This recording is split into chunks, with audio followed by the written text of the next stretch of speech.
En diciembre nos despedimos de la Maestría de Diseño de Interacción, MAEDI, de la UBA, que cierra sus puertas.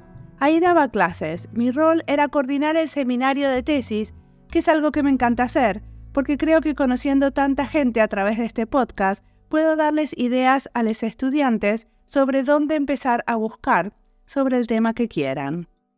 Y también cómo empezar a escribir. Siempre me gustó mucho escribir. La historia es que volvíamos de esa despedida en el mismo auto con Heidi Schalk y nos pusimos a fantasear con hacer una serie para este podcast sobre el tema de biomateriales. Unos meses después, estamos contentas de que no quedó todo en la fantasía y hoy les podemos presentar la serie. Este es el primer episodio de la serie Biomateriales que hicimos juntas con Heidi. Ella investiga el tema hace mucho tiempo y recomendó a quienes entrevistar y también entrevistó conmigo. Salvo el último episodio, que es una entrevista a un diseñador que vive en Helsinki, al que quise también incluir. Heidi Schalk, Gisela Posetti y Paula Rodríguez estaban terminando un libro sobre la investigación en biomateriales en Latinoamérica. El libro se llama Trazos Biomateriales. Esta serie dialoga con el libro, que ya se publicó, donde invitamos a algunos de los autores de los diferentes capítulos a contar sus casos. Y también espero que de alguna manera sea parte de una exposición que están planeando para julio y agosto en Berlín. Me gusta hacer estos experimentos donde el podcast no baila solito, sino que tiene acompañantes, un libro y una exposición. En el episodio de hoy entrevisto a Gisela y Heidi, que nos van a contar sobre su investigación. Ellas son investigadoras y diseñadoras en biomateriales. Heidi es colombiana y hace mucho vive en Argentina. Ella es diseñadora experimental. Gisela es diseñadora textil especializada en tendencias sociales aplicadas al diseño. A las dos les interesa la lógica y la técnica de la forma. Las dos son parte del grupo Sistemas Materiales. En esta entrevista hablamos del libro, de la investigación en biomateriales en Latinoamérica, de los sistemas materiales y de la importancia de producir y compartir en castellano sobre lo que hacemos. Esta entrevista es diferente a otras de la serie porque no presentamos un caso, sino el panorama de lo que está pasando hoy en Latinoamérica en experimentación con biomateriales. Mi nombre es Mariana Salgado, esto es Diseño y Diáspora.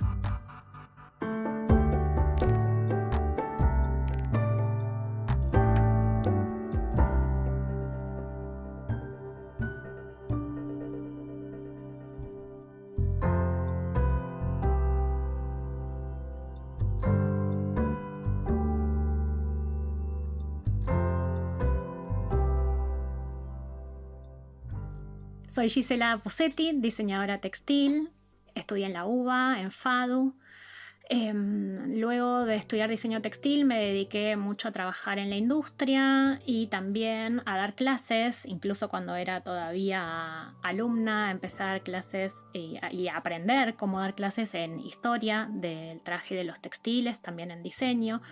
Unos años más tarde volví a la facultad, más allá de estar siempre como docente, volví como alumna para hacer una maestría donde me conocí con Heidi, la maestría en lógica y técnica de la forma.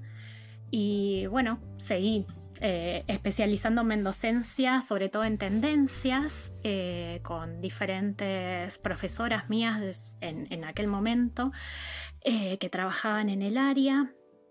Y ahora hace poquito estuve también estudiando sociología del diseño, el año pasado, recientemente. Buenísimo. ¿Qué te llevó a los biomateriales? Heidi me llevó a los biomateriales. La perseguí yo. Las tendencias me llevaron también a los biomateriales. Estar atenta a las innovaciones y entender cómo desde el ámbito del diseño surgen proyectos y surgen discursos que en definitiva terminan como cambiando la manera de entender el mundo.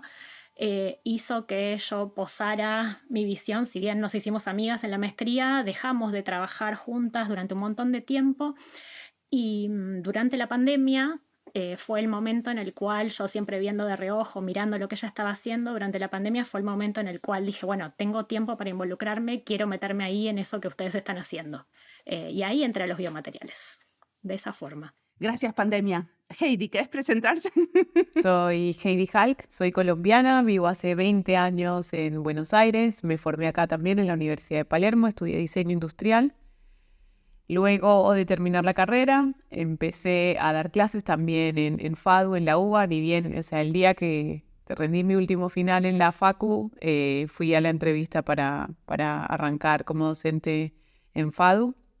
Ahí rápidamente me enteré que existía la maestría en lógica y técnica de la forma, me anoté, ahí la conocí a Gise, como decía antes. Seguí también dando clases, di clases de diseño, en morfología, muchos años. Luego de no estar en clases, creo que lo que nos pasa, Gise, a mí es que nos gusta mucho tomar clases, más allá de dar clases. Entonces volví a la facultad, hice la maestría de Open Design, que es una cotitulación entre la Universidad Humboldt de Berlín y la Universidad de Buenos Aires. Y en ese programa empecé como a tejer mejor mis intereses que tenían que ver con la naturaleza, con lo biológico, con lo científico, desde el campo del diseño. Entonces hice esa otra maestría, me fui a Berlín un tiempo, realicé mi tesis de maestría y eso de alguna manera impulsó lo que hoy es este grupo Sistemas Materiales. Cuando volví ya tenía como mucho más contacto con lo científico, más allá que mis intereses venían bastante previos. Y ahí, a partir de un viaje que hice a Brasil con otra compañera de la maestría, que también está en el libro, que se llama Astrid Osorio, encontré un hongo que me encantó y eso inició también mi forma de conectarme. Bueno, esto que no sé qué es, porque era una forma rarísima, que era como un velo, con una estructura morfológica muy interesante, me llevó a buscar centros de investigación en exactas que estudiaran eso que yo no sabía qué era.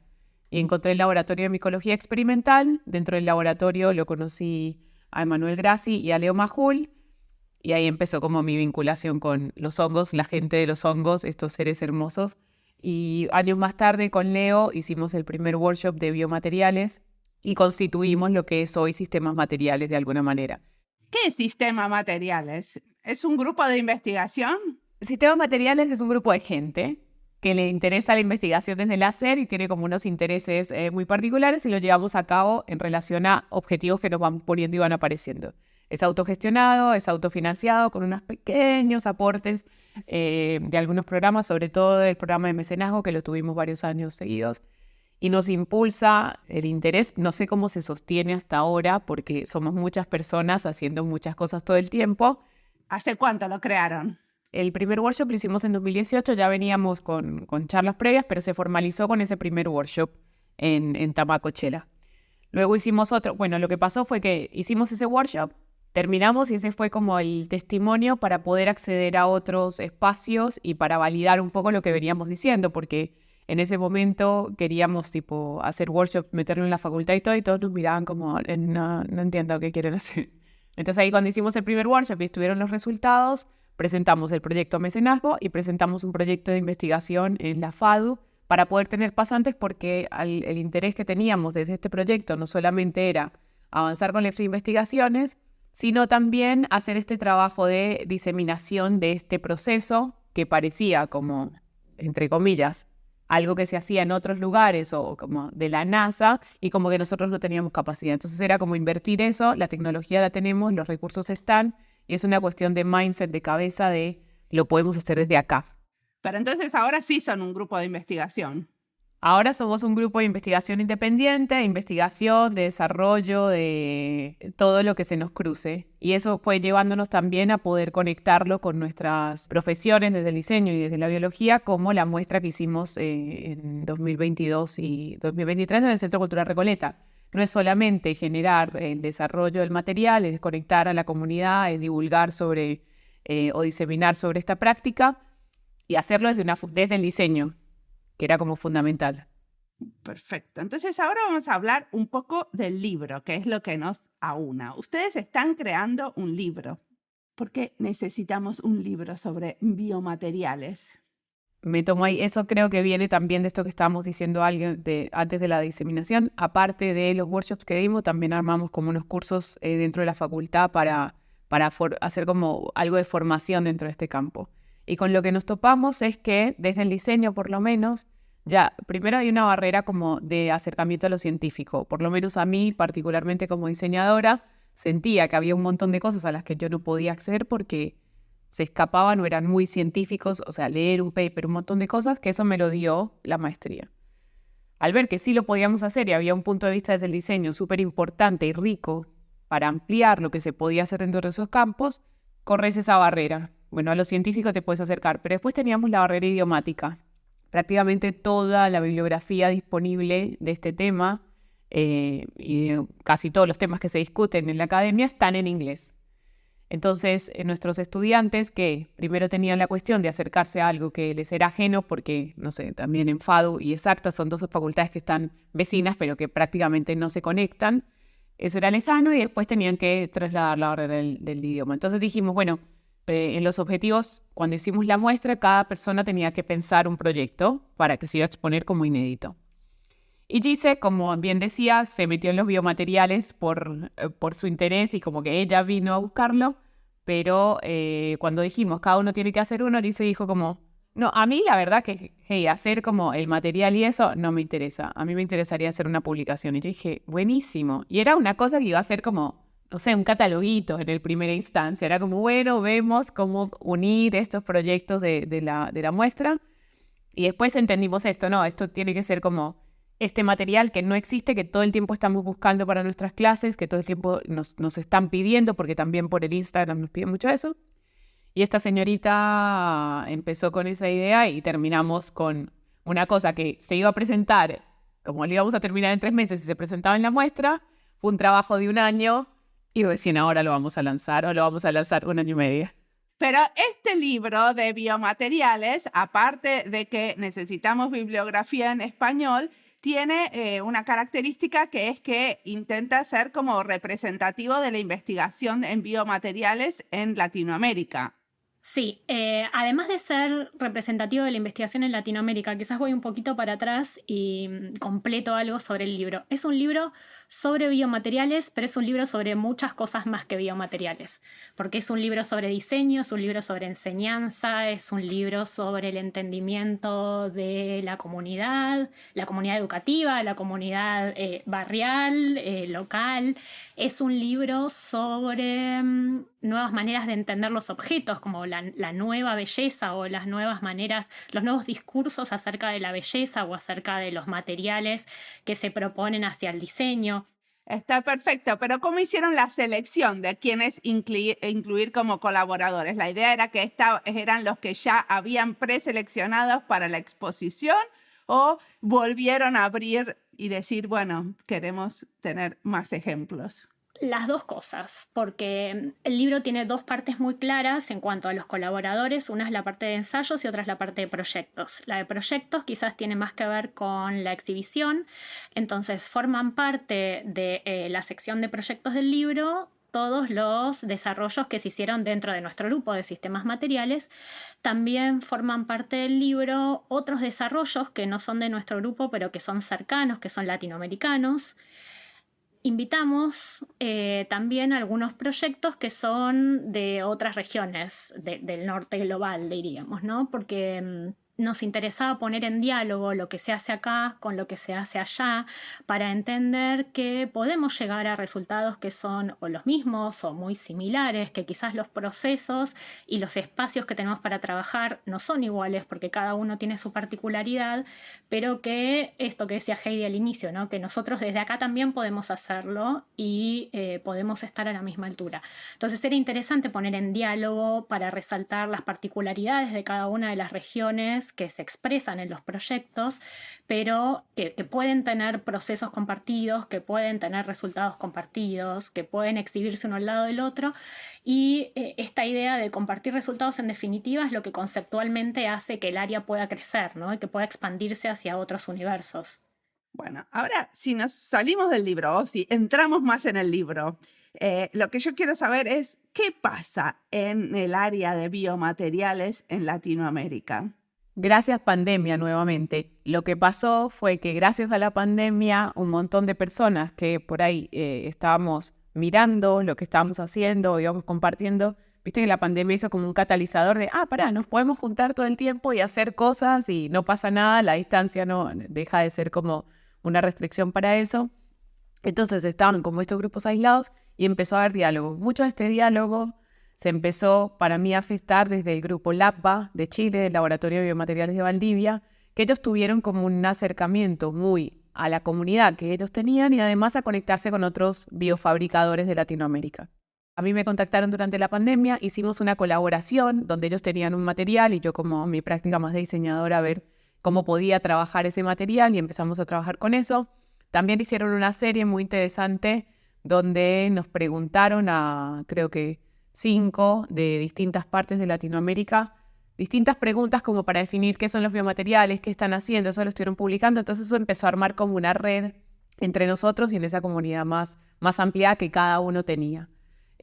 Hacían destacados en el Día de la Mujer, quiénes eran las mujeres que estaban trabajando en los biomateriales. Entonces hicieron un trabajo muy, muy rico de diseminación del campo.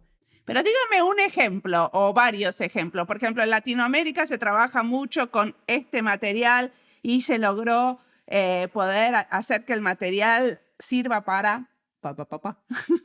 Perfecto. Bueno, los chicos, uno de los casos, el Laboratorio de Biomateriales de Valdivia está desarrollando celulosa bacteriana, que es un tipo de cuero que crece a partir de un consorcio de bacterias y con eso están ahora desarrollando productos. Están los chicos de Radial en México que trabajan con biofabricación de hongos y ellos tienen, por ejemplo, a diferencia por ahí de otros proyectos, LAPA es un laboratorio independiente, los chicos de Radial son una empresa que es una startup que tiene financiamiento y están llegando están trabajando en la comercialización y en escalar su proyecto. Después, aquí en Argentina, Cami de Étimo Biomaterial, Camila Castro está trabajando con borra de café, con desecho de borra de café. Con eso hizo una serie bastante amplia de materiales de biopolímeros, de como espumas a partir de ese material. Y hoy está trabajando en un desarrollo, que ya lo tiene hecho, desarrollo de vasos a partir de esta borra de café, también ganando bastantes fondos para avanzar su trabajo. ¿Y tiene olor a café los vasos? Y tiene olor a café, exactamente. Y tiene olor a café el material también. Tenemos muestras por acá y eso pasa. Esos por ahí son como algunos casos destacados. Después en otros casos, no sé, Cristina Muñoz en el Biofab que tiene en Ecuador, por ahí trabajando también más en el desarrollo de la maquinaria para poder desarrollar estos materiales. Hay muchas cosas que están pasando en paralelo. No solamente es el desarrollo del material, cuáles son los procesos de transformación y también como ir repensando qué escala tienen que tener, cómo se tienen que desarrollar. Entonces es una comunidad también muy reflexiva. Nos encontramos en distintos eventos y cosas y estamos siempre como hablando, bueno, ¿cómo se debería ver esto? ¿Qué es lo que va a pasar ahí? De nuestro caso, no sé, Agustina Ruiz está trabajando con descartes de carozo de palta y está haciendo unos bioplásticos y también desarrollando proyectos. Ella es diseñadora industrial, proyectos desde eso. En Chile, por ejemplo, acá un restaurante de fine dining de Buenos Aires. Ellos con el descarte del restaurante generan platos. Ana Irie, que es ella es la directora de pastelería del restaurante, estudió bioquímica antes y se metieron de lleno a los biomateriales y tienen una exploración muy amplia de biomateriales dentro del restaurante, que eso hicieron platos que fueron usados dentro del servicio del restaurante. ¿Puedo preguntar una cosa? Disculpen mi ignorancia, ¿no? Pero muchos de estos diseñadores, o sea, desarrollan el biomaterial y a la vez desarrollan productos con el biomaterial. ¿Siempre es así? Porque antes, bueno, el que desarrollaba un material no necesariamente era el mismo diseñador que después iba a hacer ese producto. Esa pregunta es buenísima y es como el fenómeno que a mí más me atrae de esto, que es como esta cuestión ascendente de los biomateriales. Hay una persona que está generando el material, está generando el producto, no es de la góndola, no es que compre un material y eso también da como un empoderamiento muy increíble y además marca una trazabilidad de entender que de dónde viene el material y hacia dónde va y cómo se procesa. Y algo del cuidado, ¿no? Supongo que uno lo cuida más si vio el hongo crecer. O sea, no vas a producir algo que realmente no creas que vale la pena. Además, estás ahí como atento a dar las condiciones adecuadas para que eso pueda crecer como vos quieras que crezca. En el caso de los materiales que crecen, que son como los biofabricados, pero también en el caso donde estás usando un desecho que tenés que darte cuenta que es muy susceptible a que se pueda contaminar, entonces ahí hay otra cuestión que incluye esto. Y en relación a esto que mencionabas, quién lo hace, quién lo compra y cómo se produce, también está empezando a ver por ahí como una especialización eso. Por eso, por ejemplo, los chicos del APA, más allá de que ellos producen también objetos, lo que quieren hacer es generar el material y empezar a vincularse con diseñadores que puedan hacer esa parte de la transformación de, a qué producto se le adjudica esto. Y ahí hay mucha charla de la correspondencia. ¿A qué productos deberían corresponder estos materiales? Porque en general, si lo que termina pasando es que queremos casi que exigirles a estos materiales que son alternativas y que se están gestando de esta manera, unas prestaciones como de los materiales estándar de la industria. Entonces ahí también hay como un cambio de paradigma de entender qué hace un material, cómo lo hace, cuánto tiene que durar, qué tipo de objeto debería ser hecho con este material. Y levanta como todas otras preguntas que son muy distintas por ahí a las que tuvimos cuando estábamos en la facultad y estábamos estudiando tecnología o cómo usábamos los materiales. Y de alguna manera el material dicta el producto versus tener una forma que se le asigna a un material. Yo vengo del ámbito del textil y de la indumentaria y los casos que se están dando desde hace varios años ya, que no tienen en definitiva demasiado éxito, tienen que ver justamente con esto, ¿no? Con la idea de entender el material desarrollado a partir de lo bio como un reemplazo de un material que se utilizaba antes. Y justamente como decía Heidi, no tiene las mismas prestaciones, entonces no podemos pensarlo como reemplazo, no podemos pensar que de repente con un biocuero vamos a poder fabricar la misma cantidad de camperas, de carteras y de zapatos que se fabricaban antes, ¿no? Entonces hay algo muy interesante, uno de los ensayos interesantes del libro tiene que ver justamente con la idea de poder entender cuál es el lenguaje de estos materiales y cuál es esa correspondencia con los objetos y poder generar ese nuevo lenguaje, ¿no? Que ese lenguaje no sea el de la imitación de algo que ya existía y que está considerado ya muy nocivo y está probado que es muy nocivo, sino que genere una nueva estética, un nuevo lenguaje estético. Una última cosa ahí, creo que de alguna manera no solamente se está diseñando el material, sino también se está repensando cómo debería ser esa industria en función de esto también que decía, dice, bueno, qué escala tiene que tener, cómo tiene que distribuirse, cómo tiene que estar localizado, tiene que durar, no tiene que durar, qué procesos se hacen posterior. Entonces es como un cambio en muchas áreas y el material está como en el centro de trazar eso. Ustedes hablan de la sinergia entre ciencia, el diseño y la cultura. ¿Me cuentan un ejemplo donde estas tres disciplinas se encuentran en la creación de nuevos materiales? Bueno, es un poco esto que hablábamos recién, ¿no? De cómo en el momento en que estos materiales producidos a partir del vínculo entre el diseño y la ciencia pueden empezar a generar como nuevos hábitos. Entonces, estos nuevos hábitos y estos nuevos objetos que nos demandan otras formas de utilizarlos, otras formas de consumirlo, en definitiva, más que de consumirlo, esto de utilizarlo, porque consumirlo suena como a la compra constante y es una palabra que no me resuena mucho, pero en la forma de utilizarlos, en la forma en que nos acompañan, están creando nuevos hábitos y nuevas maneras de entender la cotidianeidad. Esa nueva manera de entender la cotidianeidad es también parte de nuestra cultura, ¿no? Y en el caso en el que los materiales vienen de recursos que son nativos, que son de una región en particular, junto con esos materiales también viene toda la cultura ancestral que estas técnicas que se recuperan de alguna manera nos reproponen. Entonces hay un diálogo con culturas propias de ciertas regiones que se está como valorizando y que vuelve a formar parte de nuestro presente, convive con nuestro presente, ¿no? Es como si trajéramos ese pasado nuevamente al hoy y rescatáramos de esos desarrollos un montón de procesos que eran muy valiosos en aquella época, que se olvidaron y que hoy conviven con procesos de desarrollo más innovador o tecnológico, pero que igual estos procesos pasados ocupan un rol y una función muy importante. O sea, si entiendo bien, hay parte de esta investigación también se hace en colaboración con comunidades indígenas o afrodescendientes que tienen sus propias maneras y técnicas de manipular materiales. En algunos casos sucede de esa manera, en otros casos son aprendizajes que se retoman, que no necesariamente están localizados donde están estas comunidades, pero sí está habiendo como esto que decía Gise, como una revalorización o puesta a la luz de estas prácticas. Creo que un ensayo que destaca un poco estas tres áreas que mencionabas es el de Leo Majul, que Leo Majul codirige con nosotras el grupo Sistema Materiales. El ensayo se llama El hábito a cultivar y hace como una analogía entre el cultivo del koji y el cultivo de los materiales. Entonces, así como, porque está muy vinculado también con los alimentos, con ese tipo de actividades y de procesos.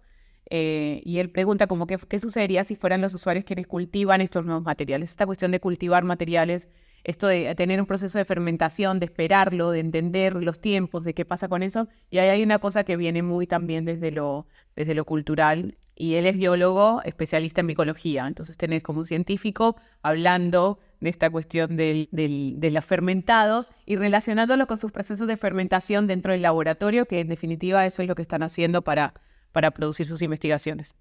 ¿Y a ustedes cuál les parece que es el valor o la contribución que hace el diseño, ¿no? Porque tienen un grupo de investigación transdisciplinar, donde tienen, ¿no?, biólogos, supongo que tendrán agricultores y gente de diferentes disciplinas. ¿Qué les parece que están trayendo los diseñadores? A mí particularmente me pasó que cuando empecé a meterme más como en el mundo científico, no entendía muy bien qué era lo que podía hacer un diseñador y todo el tiempo estaba queriendo, o como me sentía por ahí un poco menos, y quería como hacerme bióloga o hacerme científica porque sentía que se iba a hacer. Y después me empecé a dar cuenta que las preguntas que surgían de mi mirada como diseñadora abrían un campo y oportunidades de intervención y de investigación que desde la propia disciplina no hubiera generado. Una de las cosas por las que estamos trabajando con algunos materiales, en el caso específicamente de la vinculación con Leo, un día llegué al laboratorio, tenían unos Erlenmeyers, unos frascos donde hacen los cultivos líquidos, y en el fondo había como una cosa de color. Digo, ¿qué es eso? No, es una cosa que se secó y queda ahí, todavía no lo lavé. Digo, pero esto está buenísimo, a ver, ¿y si lo sacamos? Y bueno, lo empezamos a sacar. Y eso empezó a ser un material que ahora usamos con un hongo que usamos, que es el Pycnoporus sanguineus, y es como de una curiosidad. También hay una cuestión de, por ahí el método, tiene cosas que ya están muy validadas, el método científico, entonces hay muchas cosas que no se cuestionan. Y los diseñadores venimos como a trabajar como todas las variables al mismo tiempo. Entonces, que es un poco caótico porque después no sabes cuál es la variable que fue, pero hacemos muchas preguntas como transversales en paralelo y vamos sacando conclusiones del hacer. En el primer workshop que hicimos, se hicieron cosas que Leo nunca se hubiera podido imaginar. Tipo, había gente que decía, ¿le puedo meter metal al hongo para ver si crece? Y éramos tipo, sí, dale. Y Leo estaba como, ¿pero por qué? Como no, para ver qué pasa. Entonces lo haces y lo ves qué pasa. Entonces tenés como un ritmo de iteración y como sin un miedo o por la ignorancia misma de esto se puede o no se puede hacer. Bueno, probemos. Y total no pasa nada si probamos. Entonces creo que esa como cuestión de ir a hacer directamente y sacar conclusiones de lo que se hace, y también de hacer preguntas que sacan totalmente de contexto cosas que desde la metodología no se hicieran. Y eso vuelve del otro lado con la sistematización después de lo que hacemos, porque Leo es como, bueno, pero esto ahora, sí, probemos así nomás, pero ahora vamos a tener que hacer el replicado, o sea, tenemos que hacer por triplicado este experimento para validar que realmente lo que estamos planteando funciona, sistematizar, bajar. Y ahí es como, pero 3 veces todo, o pará. No, ya está, ¿no? Listo.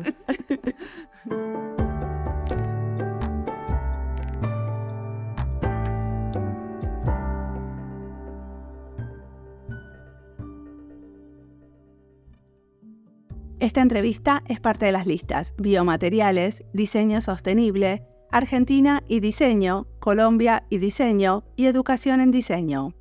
Las listas las encuentran en Spotify, YouTube y en la sección de recomendados de nuestra página web.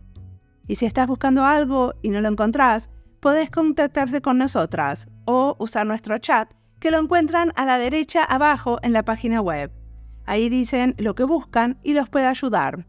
Lo estamos ahora entrenando para que sea mejor, así que si no les contesta bien, no se impacienten, está aprendiendo. Y nosotras estamos aprendiendo cómo entrenar un chat GPT para que busque en nuevos episodios. Todavía mi memoria funciona mejor, pero espero que pronto me supere. Antes de esta serie hubo otros episodios sobre biomateriales que fueron saliendo salteados. En el episodio 283, Adele Horcajada nos contaba qué hacían en el Centro Vasco de Biodiseño, BioBasque Design Center. En el episodio 435, Taina Campos, desde México, nos cuenta de sus experimentos con biomateriales para el sector gastronómico. También entrevisté a Diana Urdinola en la serie Alimentos y Diseño, que trabaja con biomateriales. Es el episodio 438.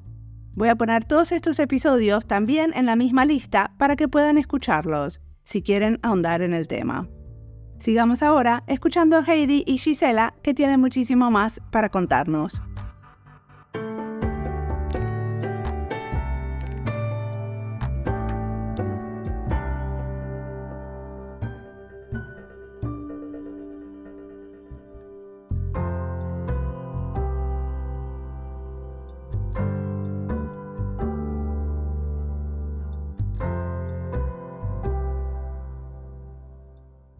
Está buenísimo, eso es parte de la investigación que se produce como en un laboratorio, ¿no?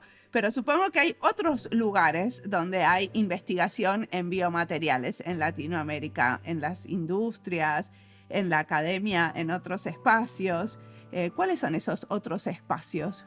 Justo en este momento estamos haciendo un mapeo que estamos lanzando de sistemas materiales para entender qué es lo que está pasando en la región dentro de eso. Las cosas que tenemos validadas o sabemos por la gente con la que nos rodeamos, en las casas pasa mucho. O sea, esto también es una tecnología que se puede hacer desde tu casa si tenés todas las condiciones de limpieza y cuidado que tendrías que tener. Entonces hay mucho desarrollo doméstico, hay laboratorios independientes como lo es Labba, hay empresas, mucho también se está generando como laboratorios, como antes eran, no como antes eran, como están los Fab Labs, ahora hay Biofabs. ¿Sí? Está el Biofab de la Universidad Católica de Chile, que está buenísimo, ahí está Sebas Rodríguez y Caro Pacheco, y vienen haciendo desarrollos también dentro de las facultades y empezándolo a meter también en las tramas y en las carreras de manera mucho más directa, porque lo que nosotros empezamos a identificar es que había una necesidad de los estudiantes. Venía como el pedido de los estudiantes. Yo quiero trabajar con este material porque vi, lo puedo hacer, y van tratando, y después como por goteo cae a la academia. Tardamos mucho más en la academia para tomar esas cosas de lo que se hace afuera. Entonces empieza mucho desde una práctica de educación no formal y después como que se empieza a formalizar. Entonces tenemos biofabs. En varios países hay inclusive varios biofabs. En Chile creo que es uno de ellos, es como un ejemplo. Bueno, en Brasil hay que están inscriptos dentro de las facultades. Después también hay laboratorios comunitarios que se forman por ciudadanos que quieren hacer prácticas de este tipo, laboratorios científicos con un tipo de procesos no muy complejos en cuanto a eso. Los laboratorios que están en la academia, que son más científicos y trabajan en colaboración por ahí con áreas de diseño. Y lo que te decía, personas y grupos independientes que trabajan como en sus casas, que creo que eso hay bastante. Una pregunta quería hacer, porque vos dijiste con esto de que la academia llega siempre un poquito rezagada. ¿Ustedes qué se imaginan? ¿Que en el futuro va a haber como grados de biomateriales donde uno puede hacer la carrera en biomateriales, maestrías? Eso todavía no está, ¿no? Eso hay, no en Latinoamérica, así tan específicamente. Hay algunas maestrías que sí incluyen esto en sus programas. Bueno, Maedi, la maestría de diseño interactivo, es una de ellas que tenía la materia biodiseño. La de Open Design, cosas que pasan acá directamente en Buenos Aires también. Son como materias, no son como la carrera entera. Son materias, sí. Seminarios, exactamente. Pero en otros países sí existe la carrera específicamente o de diseño regenerativo, específicamente de biodiseño, específicamente de biomateriales. Siempre en esta instancia están como a modo de posgrado. Se ofrecen distintos programas de eso y creo que va a empezar a ser más, va a ser pedido mucho más porque hay toda una cuestión de esto de casi, y se convirtió, perdón que me vaya, este rol de diseñador de materiales, que era algo que antes por ahí no teníamos, no existía. Ahora este rol existe, es llamado, es competitivo además también, y porque no solamente implica hacer este material, pero también la toma de decisiones de qué material sobre otro, estas cuestiones de correspondencia, hacer la investigación necesaria, plantear estos procesos dentro de lugares que por ahí quieren empezar a incorporar y ver qué hacer con su desecho, fábricas que se empiezan a asociar. Entonces se abrió también un rol ahí que es muy, muy interesante. Yo trabajo en diseño de indumentaria como docente y en diseño textil en universidad privada acá de Buenos Aires, y se modificó el programa de la carrera para el año que viene. Ya hay una asignatura en el último año o en el anteúltimo año de la carrera que tiene que ver con biomateriales. Quizás todavía no está integrado con los proyectos de grado, pero por lo menos hay una introducción a los biomateriales. Todo un cuatrimestre se dedica, en una materia que es teórico-práctica, a empezar a conectarse con ese desarrollo, con esos materiales y cómo integrar esos materiales en la producción de moda y en la producción de textiles. Vos, Heidi, hablaste de diseño regenerativo y yo les quería preguntar, ¿qué sería un enfoque regenerativo cuando hablamos de biomateriales? Cuando se habla de esto tiene que ver con, en vez de tener ese proceso donde extraes y generas más daño con lo que haces que beneficio a ese ecosistema, a ese entorno, lo regenerativo tiene que ver con cómo esas prácticas que vos haces de alguna manera van a nutrir ese ecosistema en el que estás. Relaciones simbióticas, tener en cuenta esto, por ejemplo, que hablamos al principio con los chicos de Chile que están trabajando en las abundancias, pensar en las temporalidades, como tener una cosa más conectada con lo que pasa con el entorno y los ecosistemas, pensando siempre que lo que haces de alguna manera tiene que volver a nutrir o tiene que servir para beneficiar ese ecosistema. En el libro, uno de los proyectos, que es de una de las integrantes de Sistemas Materiales, que es Agustina Ruiz, podría ser un ejemplo de esta idea de sistema regenerativo, desde lo más básico del sistema regenerativo quizás, ¿no?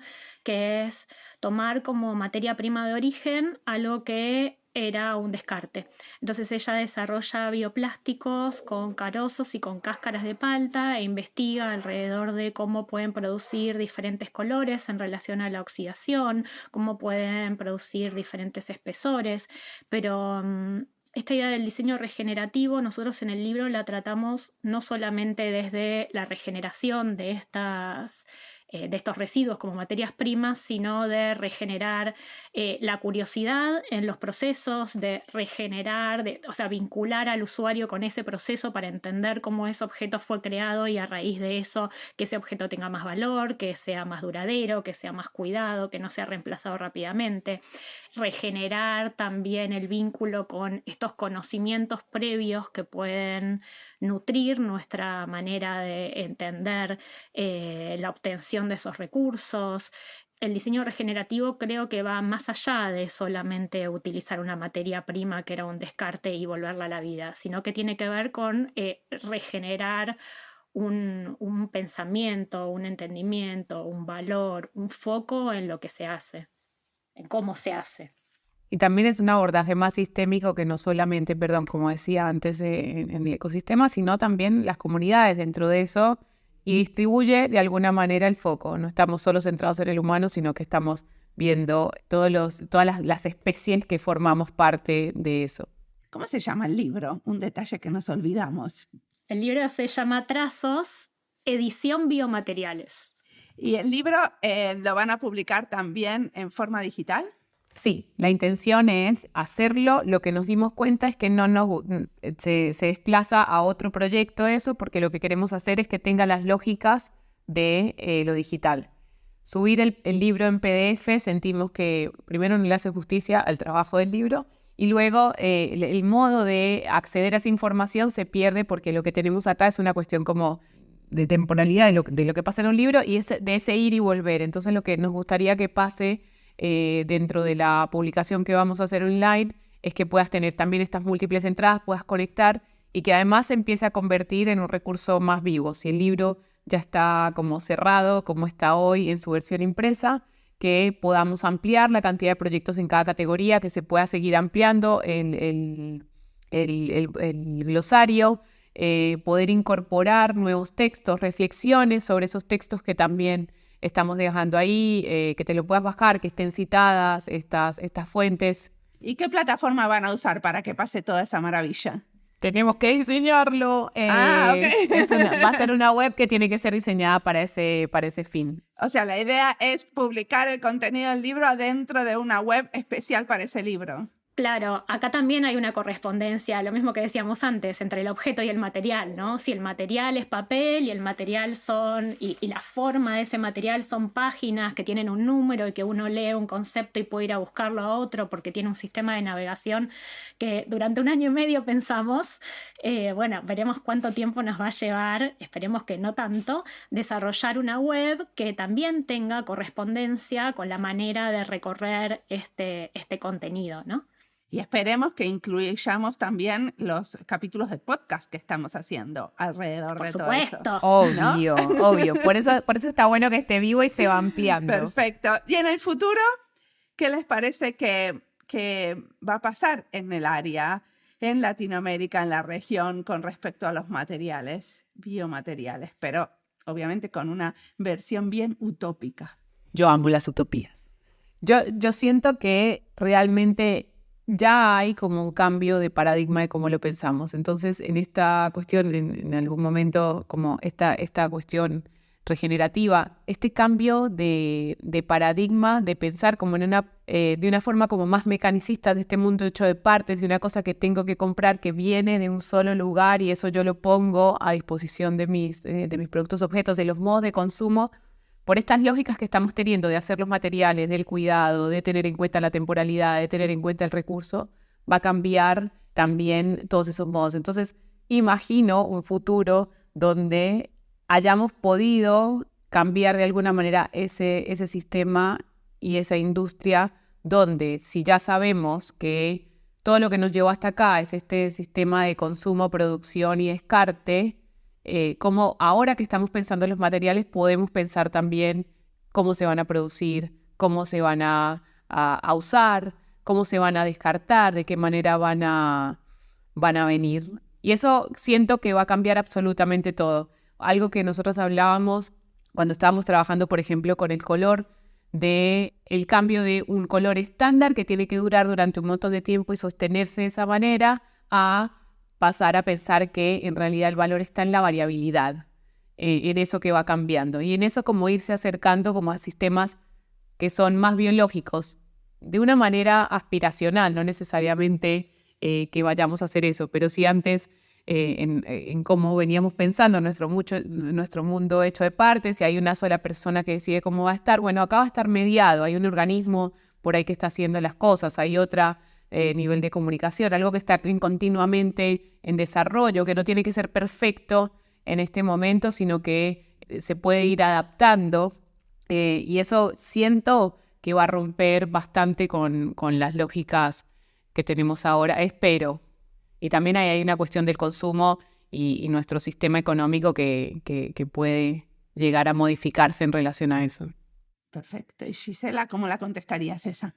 Yo diría que el diseño y estos proyectos están contribuyendo a generar de a poco, lentamente, hay que ver si nosotras llegamos a ver el cambio real en la industria con un impacto masivo, pero que en definitiva están redefiniendo las ideas de belleza, ¿no? Redefiniendo las estéticas y las ideas de belleza. En el momento en que estas ideas de belleza que vemos alrededor del mundo relacionado con lo biológico, con lo mutable, con lo híbrido, vayan invadiendo cada vez más las industrias, cosa que está sucediendo, es lento, pero está sucediendo, va a terminar de dar vuelta, creo, en esta idea utópica, ¿no? Podría terminar de dar vuelta el deseo de estos usuarios de consumir algo que esté alineado con estas prácticas.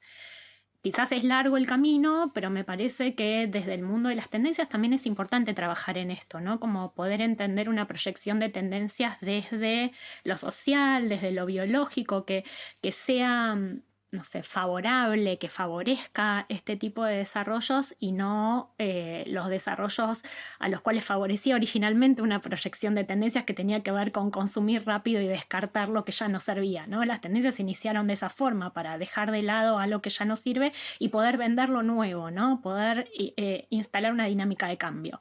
Si desde la proyección de tendencias podemos lograr una metodología que ponga en foco otras ideas de belleza, otras ideas de duración, otras ideas de proceso, procesos, probablemente pueda revertirse el problema que se genera a partir de la industria con la producción excesiva de materiales, de objetos y de productos que son efímeros. O sea que como diseñador estás haciendo una intervención en estas tendencias, ¿cierto? Mi intención es hacer una intervención en estas tendencias localizadas, tendencias proyectadas desde una región, tendencias proyectadas de un sistema diferente de producir, desde un sistema diferente de apreciar los valores estéticos, de cambiar las ideas de belleza. Por ahí destacar de alguna manera en esto que estábamos hablando antes, de que son los diseñadores o somos los diseñadores los que estamos generando las materialidades, de alguna manera los diseñadores interviniendo en la industria. Y en esta cuestión de la cultura también estamos los diseñadores haciendo el libro que no está, estamos haciendo el evento que no expone, estamos generando el espacio también para que esto suceda, esperando que de alguna manera se generen o que esto pueda ser visible para que pueda promover políticas públicas, pueda promover acciones desde financiamiento para poder avanzar con esto, porque realmente hacerlo de la manera que lo estamos haciendo, más allá que es súper satisfactorio y todo, es muy difícil poder llegar a que esto tenga como ampliar mucho más el acceso y generar un impacto mayor en las comunidades, que en el momento que nos empezamos a ser conscientes de esto, vamos a poder pedirlo hacia arriba. Y siento que esa es como la labor en la que estamos trabajando. Entonces, todo lo siento como un gran movimiento ascendente, como bottom-up, que va a generar el cambio. Y el hecho que estemos trabajando con los materiales de esta manera, que estemos cuestionándonos también todo eso, no porque necesariamente lo vayamos a cambiar, pero el hecho que estas preguntas estén apareciendo versus tener un material dado que no sabes de dónde viene, que no sabes cómo se procesó, o un objeto mismo, cómo se produjo, me parece que cambia totalmente desde el lugar que, tomando decisiones informadas, podemos diseñar.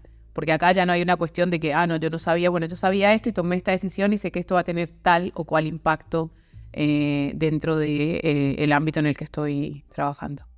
Muchísimas gracias por la entrevista.